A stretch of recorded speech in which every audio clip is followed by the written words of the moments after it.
Lucy, welcome to the House of Visionaries podcast. Thank you so much for having me. Yes, great to have you here. So, I just want to, before we jump in, I'll just do a quick intro for those of you that don't know Lucy and for the community. Lucy, you've had an incredible journey through the talent space from early startup environments wearing multiple hats to now leading the TA function at Hyper Exponential during what sounds like a very exciting growth phase as well. And what I love about your journey, which I'm sure we'll get into today, is that combination of grit, growth, and visionary thinking, really sort of building from scratch and pushing the boundaries for what an AI native TA function could look like. So that being said, that's exactly why we're super excited to officially welcome you to the board of Visionaries. Incredibly excited about this. Thank you so much. Awesome. So we always start the podcast with the same question for our board of Visionaries, and that is,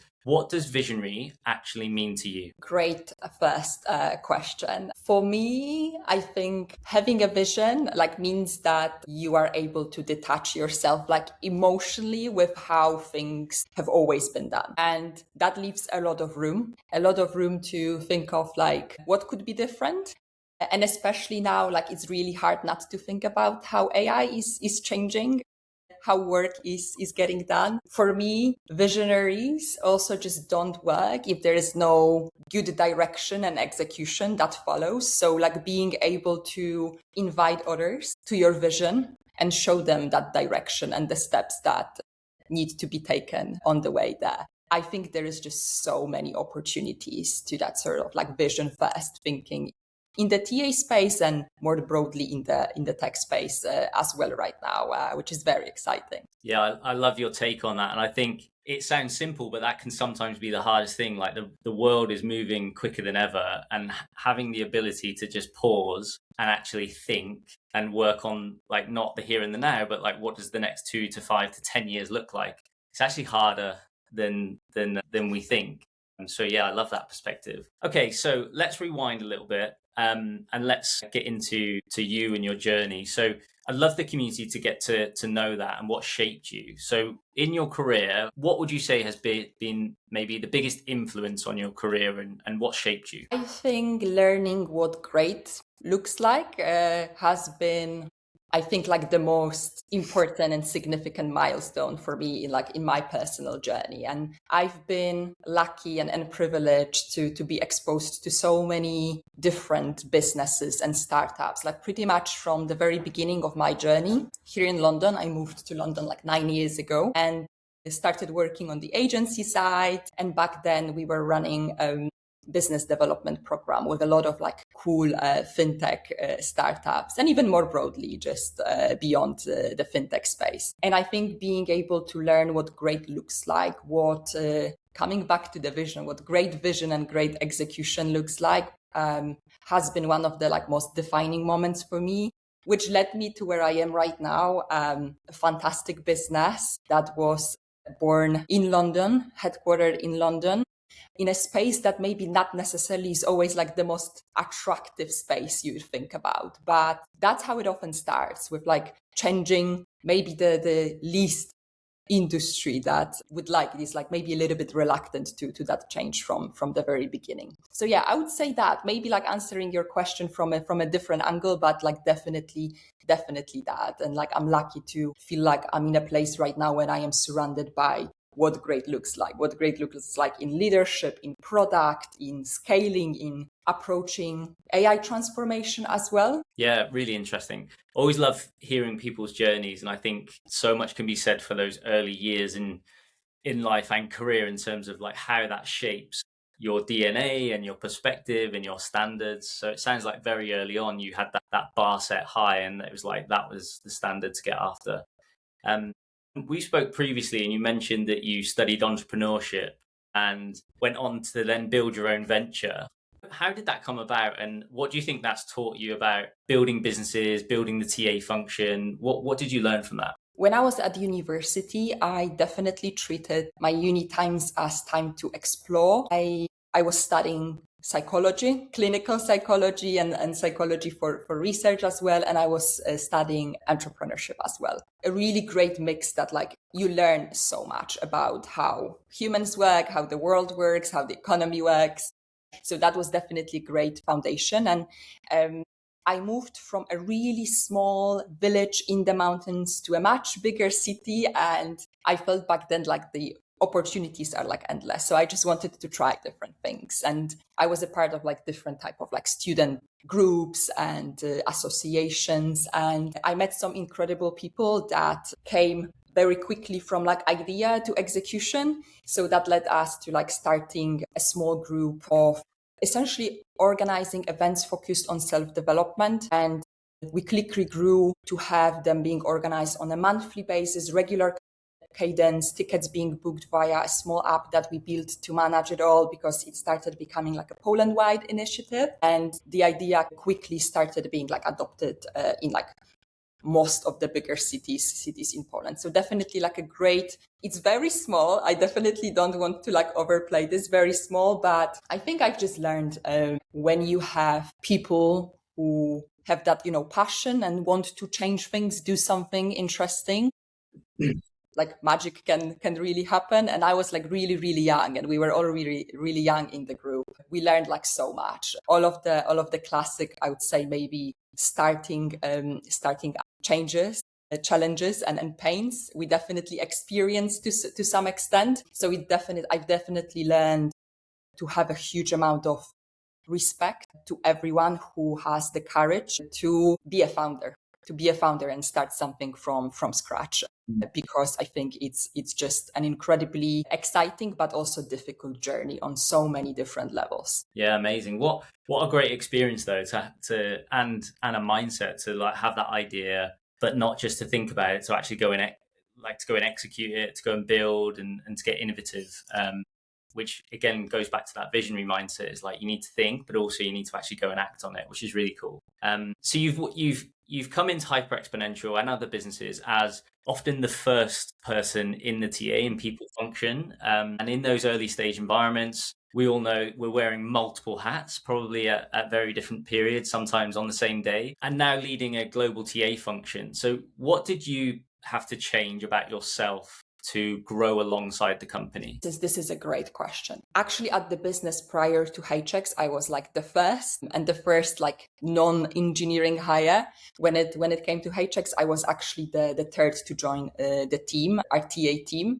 Which was actually exactly what I was looking for, because I wanted to, when you're like the first, like it's always hard to learn what actually great looks like, right? Like you don't really have this sort of like collective learning, looking up to someone type of dynamic, which was really important for me when I was looking for my next place. HX has definitely given me that and way more. I think like when I started at HX, I definitely thought that essentially the easiest way to success is just to keep delivering better results and keep caring more and delivering more.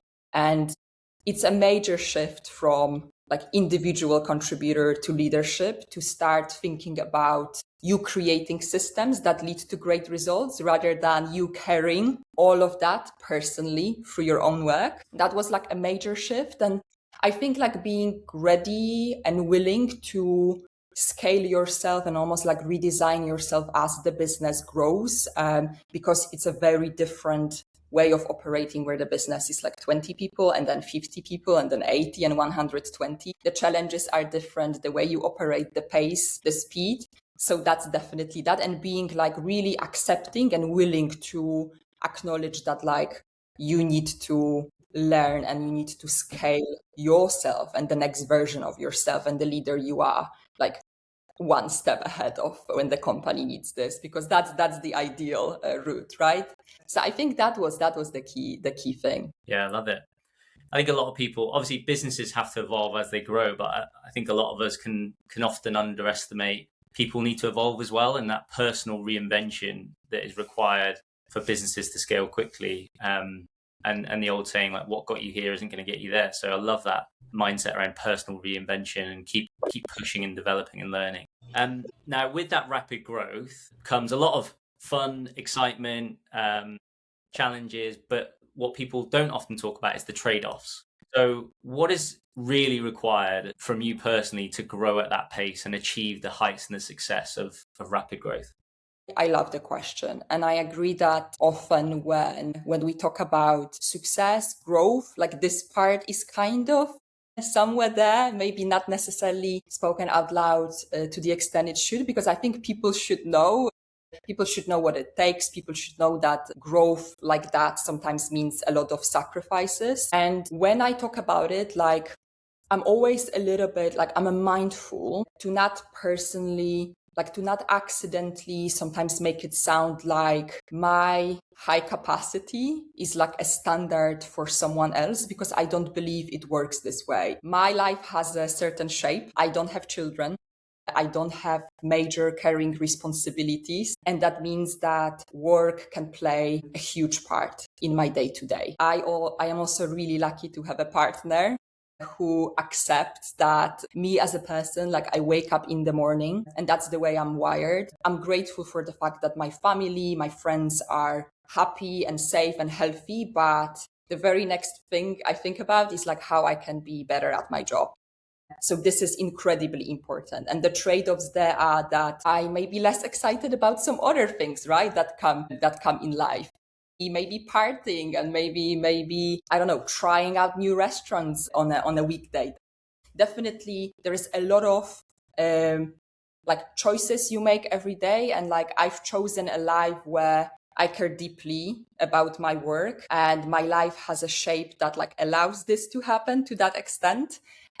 Which I don't think that everyone can or should have a life of this shape, if that makes sense. I think I'm well aware of like how lucky I am that like it all works for me this way. And at this stage in my life, I can dedicate a lot of my time to what I do right now, but also just, for example, like leaning into the AI transformation and in my spare time thinking about how to either get ahead or try to stay on track with like all the latest changes, which sometimes can also be anxiety inducing. And I can understand, especially if you're juggling so many other priorities and your life is shaped in different ways. The choices I make that lead me to feel like I am in control, those are not everyone else's choices.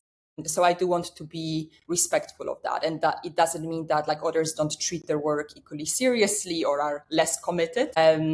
And I think it's always like a conversation worth having that my life looks like this, but it's because the shape is in a certain way that allows me to operate in a way I operate. No, I really appreciate that honest reflection. Like, I think, like you said, it's not always talked about. Not everybody knows what goes on behind the scenes. So it's great to get that reflection. And I think even with all of everything that comes with it, every time we speak, I can sense the passion, the energy and the appetite to go and achieve something really exciting and cool. And you can just sense that every time we speak. So I think that's where it comes from and what is really cool about it. So we've got some questions from the community and we've asked them what they'd love to know about our new UK board of Visionaries. Mm-hmm. So we've got a few quick fire questions. So the first one is, what's the biggest challenge that you see in the TA space in 2026? Great one to start with. That's for sure. You said greatest challenge. Yeah, what's the greatest challenge that you see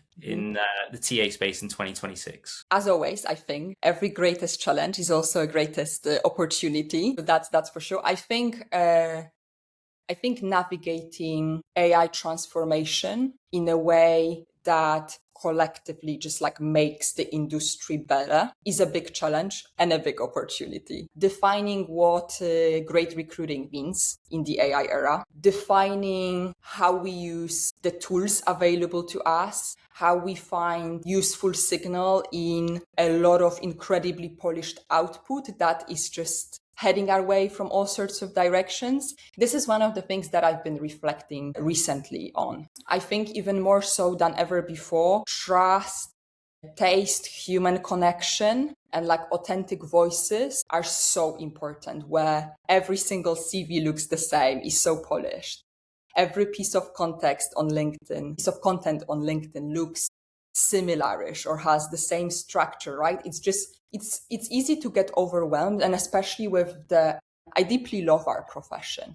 And I think there is a lot of good things that can come on the back of that. And I think as we're navigating it right now, and a lot of new challenges are being created, like, for example, like, what do we do with those thousands of CVs that land on our desk, being perfectly formatted, sometimes even too well aligned to the jobs we're posting, right? All of these new challenges, and then asking ourselves the question of like, what is great recruiting, where there is so many new opportunities that the tooling creates, but at the same time, so much fatigue that the challenges it creates at the same time can be. So yeah, I think that I don't have a great answer to this, but I think it's worth having a constant discussion about this. Yeah, I think there's so many challenges there. We're at an inflection point. I think AI is obviously probably the biggest that's on the forefront of everyone's mind, but there isn't a playbook. It's not like I done this over here 5 years ago, I can go and implement that here. So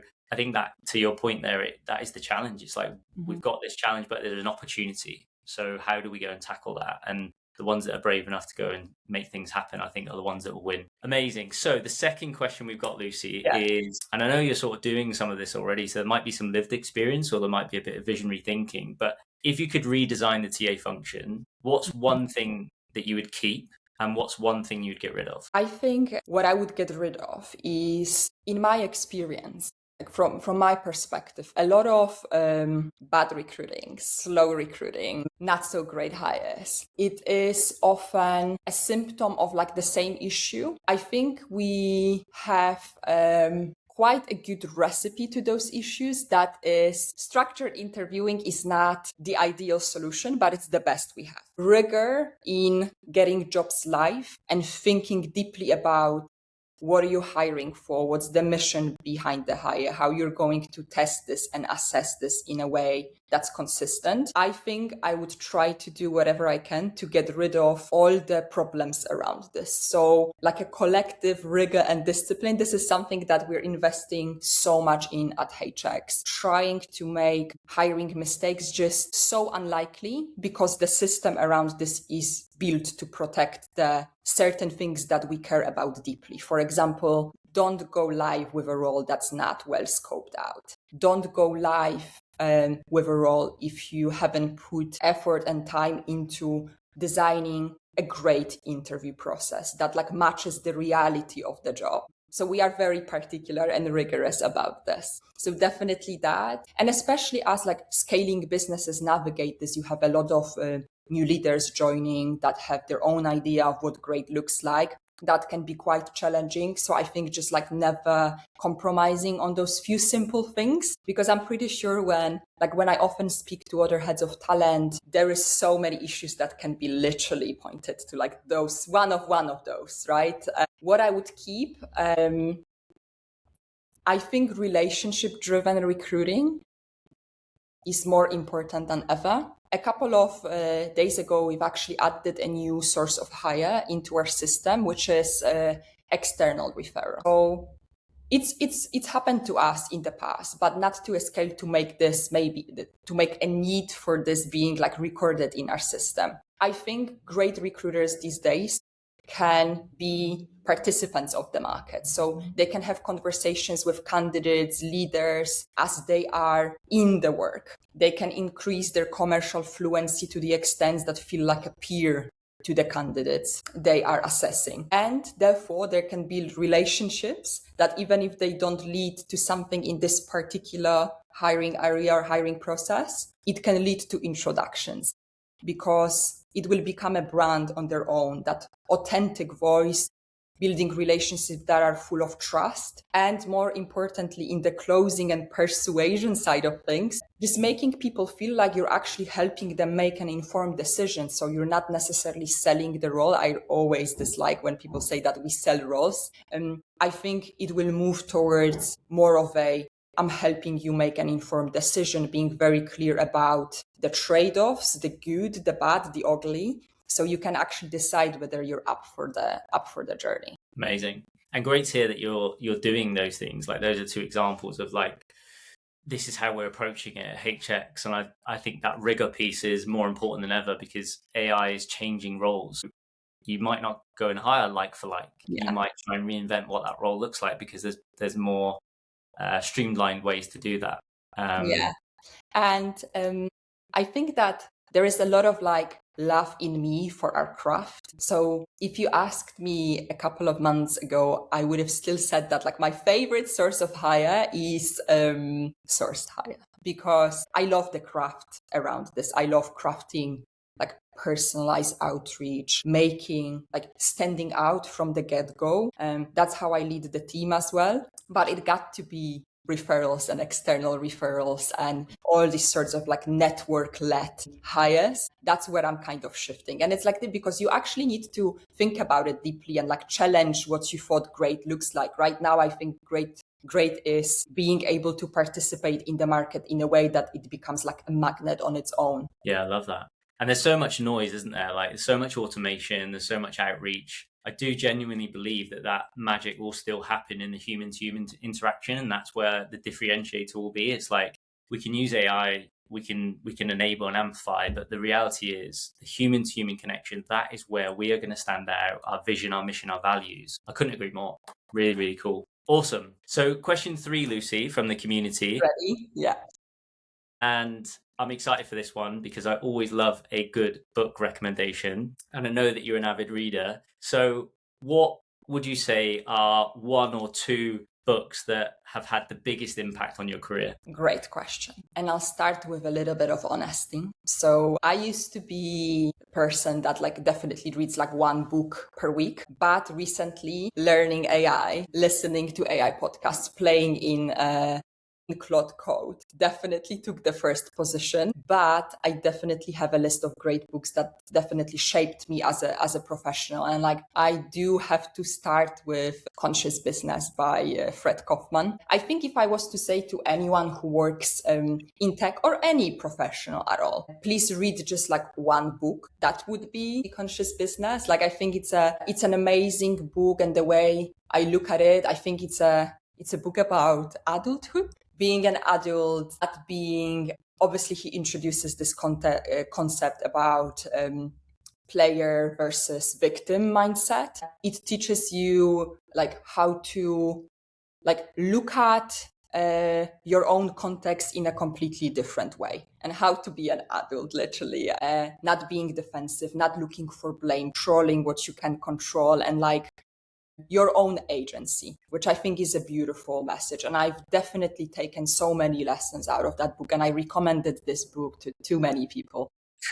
So definitely starting with that. And then second one would be When They Win, You Win. It's a book by Ras Larway. So he was actually a co-founder of Radical Candor framework and the whole movement around this. And this book really helped me when I started leading and managing teams. I think there is a lot of attempts at like romanticizing leadership and management. So whenever there is a book that tries to show a different direction, I'm all up for it. Like, I don't think good management, good leadership skills are like personality traits. I think there is literally a couple of like well-researched, well-known like principles of like what people need to feel like they're being led well. And this is, for example, direction and making expectations clear. Sounds very simple, but like how many people miss this? I recommend to anyone who is already leading teams or thinking about moving in that direction to start there. Another one of these books that is like fantastic is like High Output Management, like very similar principle. So those would be definitely my top choices. Amazing, thank you. I'll get those on my Amazon wish list, and they'll go on the list to read. So yeah, thank you for that. So Lucy, I want to bring it to the here and the now, and you're obviously leading talent at HX, and we mentioned earlier an exciting growth phase. And I know how passionate you are and forward thinking about sort of building an AI native talent function. But what does that actually mean in practice? And where are you doing things differently? Great question. We definitely move towards thinking about talent even more as a system. And something that I've mentioned before in our conversation is thinking about creating a system that makes extracting high quality signal really easy, and making mistakes that should have not happened really unlikely. That's kind of like, I guess, like the main principle. Things that have changed is, for example, recently I launched a new career framework for talent, and what it means to be a great talent partner in 2026, preparing for 2027 is, for example, one of the key competencies is AI and automation builder mindset. And that is now one of the key competencies that I want everyone to know that like this is essentially where we're going. And it's one of those key things to invest in.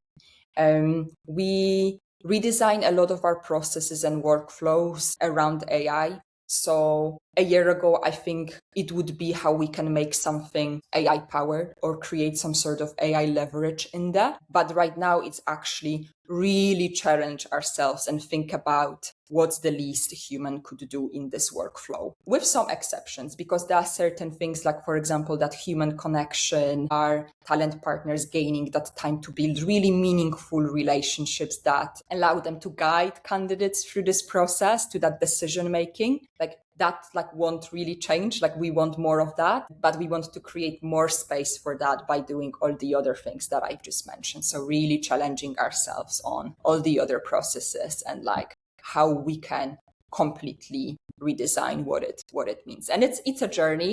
It's never easy to try to like fix the machine or redesign the machine while you're also running it. So I won't lie, there is a lot of challenges that we are navigating on a day-to-day basis, but it's also yeah.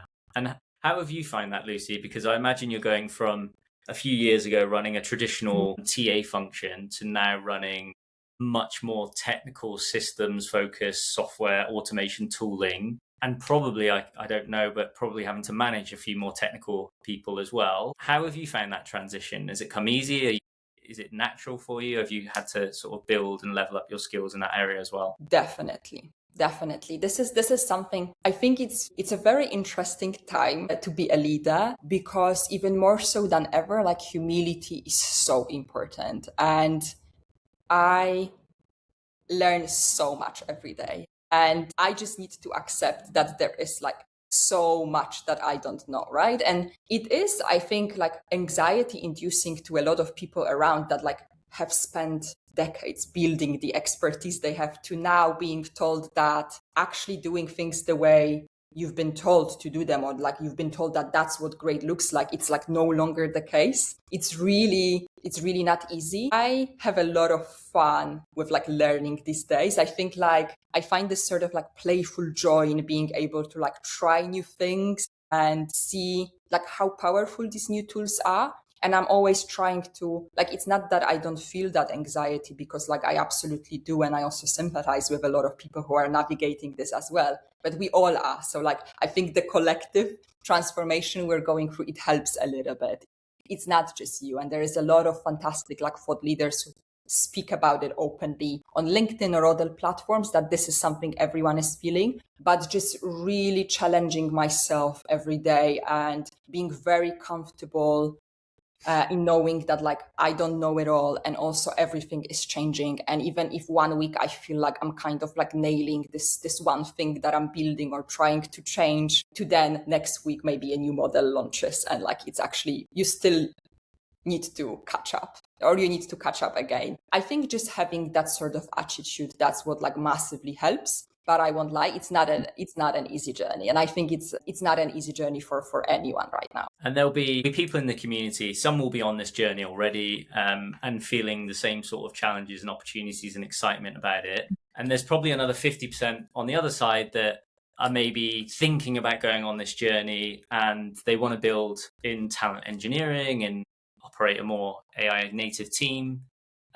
What advice would you have to TA leaders at the very beginning of that journey, thinking about sort of the redesign or the reinvention of their team? What one piece of advice would you give them? I think my piece of advice is like start with strategy, but I know how it sounds, so I will explain. I think just before you get really overwhelmed with so many different possibilities. And even if I like log into LinkedIn today, there'll be like about 7 AI interviewers like pitching me their solution right now, right? It's hard, right? Yeah. Well done to all of these founders, by the way. But it can be very overwhelming to navigate. I think in the lightest form possible, just pause for a second and think about your strategy. Like, what is important for you right now as a TA leader? What are you protecting? What are you building? What are you optimizing for? And just have a couple of things in each of these categories. And then also, what are your constraints, right? It's a very different environment. Like I work at HX and we are an enterprise technology company. And of course, security is incredibly important for us as a business. Security is a very important constraint in my strategy right now. So be aware of yours and start from there. And once you know what you're optimizing for, what sort of capabilities you need to build, try to always challenge yourself. Okay, this process that I'm redesigning, this demo that I've agreed to, it needs to be connected to that strategy that you've just built. I would definitely start there. Yeah, amazing. Really interesting. And I know a lot of people will take value in that because they'll be going on that journey, and it's a very hot topic right now. So if we had to put our visionary hat on for a second, Lucy, and every business is different, and we spoke about finding that perfect blend of like human and AI and what that will look like. What part of the TA function do you think AI will completely change over the next few years? And what must remain human? I think definitely all of the parts of our job that are very process driven, admin driven, coordination heavy. I think we all can agree like this will be like long gone.